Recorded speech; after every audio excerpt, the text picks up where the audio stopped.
Selamat datang di Puskesmas Pintu Rima. Berikut merupakan pelayanan konseling Kespro Jatim. Sebelum calon pengantin melaksanakan pemeriksaan kesehatan, calon pengantin wajib mengisi aplikasi Kes Jatim yang dapat didownload melalui Play Store. Selanjutnya, TPK memberikan printout hasil screening calon pengantin yang sudah diisi pada aplikasi Kes Jatim.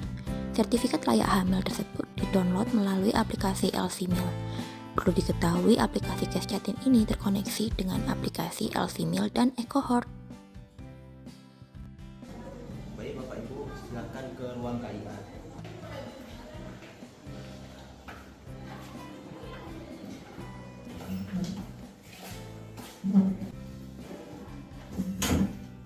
Ada bisa kami bantu?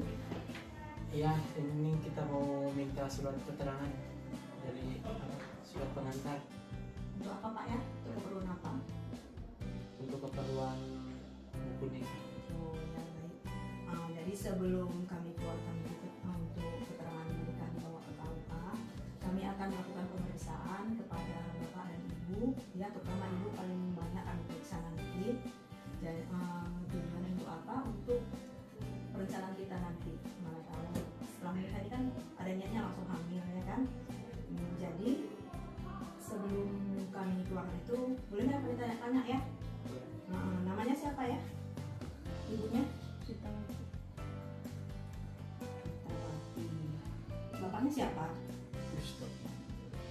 Umur Bu Rita berapa Bu? 22. Bapaknya? 23. Ini tinggalnya di mana nih? Di Uring berdua ya? Baik ya Pak ya, Ibu. Jadi boleh kan kami lakukan pemeriksaan? Untuk Ibu boleh ke tempat tidur sebentar, kita mau bersihkan dulu.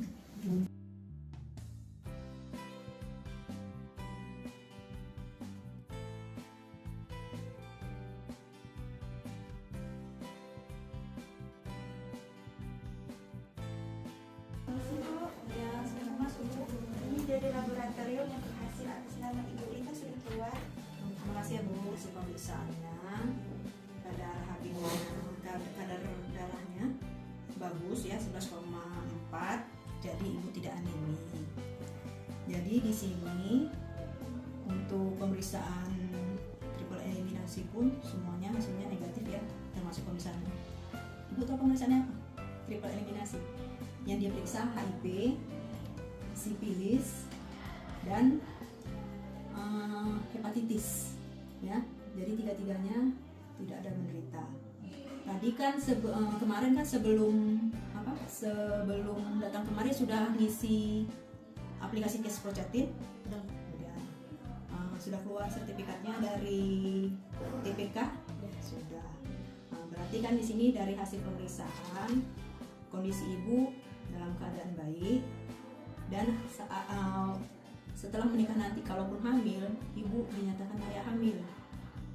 Jadi yang layak hamil yang sebenarnya itu seperti apa bisa Ibu lihat di sini. Ibu tadi mau mendatang menikah di usia 22, bapaknya juga 23 ya.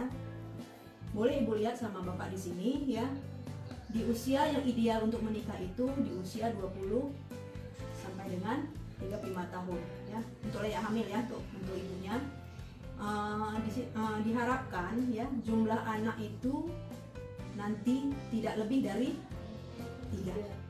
Karena kenapa? Untuk kesejahteraan fisik ibunya juga ya. Kemudian kalau memang nanti ada niat lebih dari 3 ya, pengen kali ini hamil nih, pengen nambah, belum ada anak laki-laki, harus dengan pemantauan tenaga kesehatan ya. Kemudian jarak kehamilan yang dianjurkan itu dari anak pertama ke anak kedua minimal 2 tahun ya.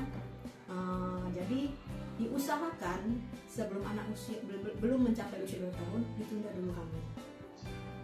Karena kenapa? Anak juga butuh kasih sayang. Kalau dia sudah punya adik pasti nggak diopenin lagi sama mamanya, betul nggak? Ya. Kemudian tadi kan ada diperiksa timbang kan, tinggi badan, ada lilanya juga bagus ya 24. Kemudian waktu dihitung IMT tadi berdasarkan tinggi badan dan berat badan, ibu dalam keadaan normal ya. Jadi walaupun hamil kami anjurkan ya. Walaupun harus kami pantau juga, nanti kita nggak tahu ke depan seperti apa. Kemudian untuk apa sih tujuan kita untuk periksa HIV, hepatitis, sifilis? Tujuannya apa? Kalau memang kalau kita dapati positif salah satu dari ini, bisa kita obati. Dari yang dijelaskan ini ada nggak mau ditanya? Hah? Udah ngerti, udah paham? Oke. Kemudian di pernikahan ini ya, bukan semuanya keputusan juga harus sama laki-laki. Peran istri juga harus ada ya Pak ya. Ngambil keputusan itu harus berdua, nggak boleh satu-satu, nggak boleh ini harus ikut aku, nggak boleh ya. Karena kenapa? Itu akan menjadi pertengkaran nanti di rumah tangga.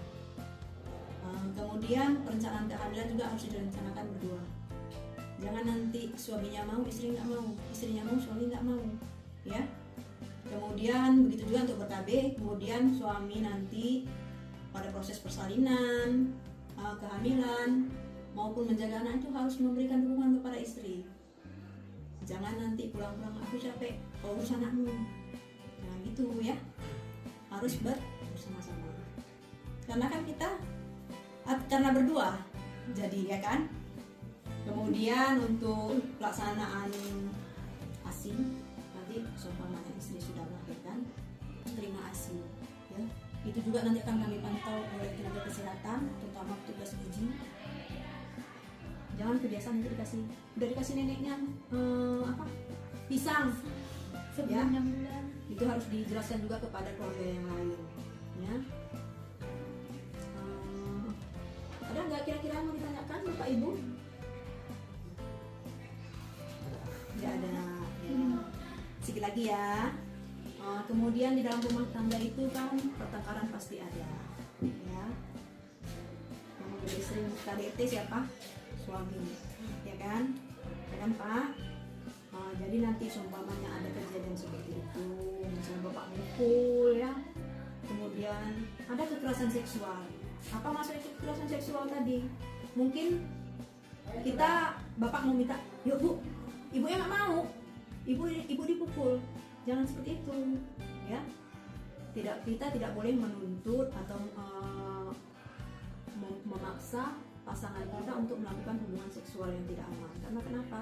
Dalam keadaan emosi itu tidak bagus. Ya. Kemudian bapak pun harus memberikan nafkah baik lahir maupun batin, dan tidak ada eksploitasi dalam rumah tangga. Ya, misalnya istri juga harus ikut bekerja. Jangan aku aja, aku capek sendiri, jangan ya. Karena itu akan mengurangi tanggung jawab kita sebagai suami. Jadi kita ibaratnya bisa kita direndahkan istri, jangan. Kita tetap menjadi kepala keluarga yang dapat mengayomi istri maupun anak nantinya ya. Kemudian ini satu lagi, masyarakat hidup sehat ya. Apa saja di Germas itu? Yang pertama menjaga kesehatan ya. Untuk kemudian lingkungan harus bersih. Sudah pasti yang seperti itu harus produktif. Dan kenapa kalau Germas itu kita kerjakan di rumah tangga? Paling tidak bisa mengurangi biaya kita untuk berobat. Kemudian apa saja Germas yang termasuk di rumah tangga ya, tidak mengkonsumsi rokok ya Pak. Jadi nanti misalnya ada anak bayinya, udah ada anak bayinya, jangan merokok di dalam rumah karena asapnya itu berpengaruh untuk bayi ya. Kemudian memeriksa kesehatan secara berkala ya Bu. Kalau udah punya anak bayi pun nanti jangan dibawa posyandu, harus disuntik ya Bu Rita. Karena kebiasaan orang tua lagi, neneknya, kakeknya marah anaknya untuk imunisasi. Kemudian membersihkan lingkungan. Punya jamban nggak di rumah? Punya, terus ya. Kalau bisa jangan menggunakan air sungai untuk mandi ataupun untuk mencuci bahan-bahan makanan. Ada lagi mau ditanyakan Bu? Ada yang kurang paham? Udah paham Bapak? Baik ya Pak ya, karena semua rangkaian pemeriksaan sudah kita lakukan, kami mengeluarkan surat dan Ibu juga sudah mengisi aplikasi Kesprocatin ya. Aplikasi Kesprocatin ini sebagai dasar kami mengeluarkan surat untuk pengajuan ke KUA ya. Nah, terima kasih atas kunjungan Ibu ya. Semoga urusan pernikahannya berjalan lancar. Terima kasih Bu, makasih ya Pak.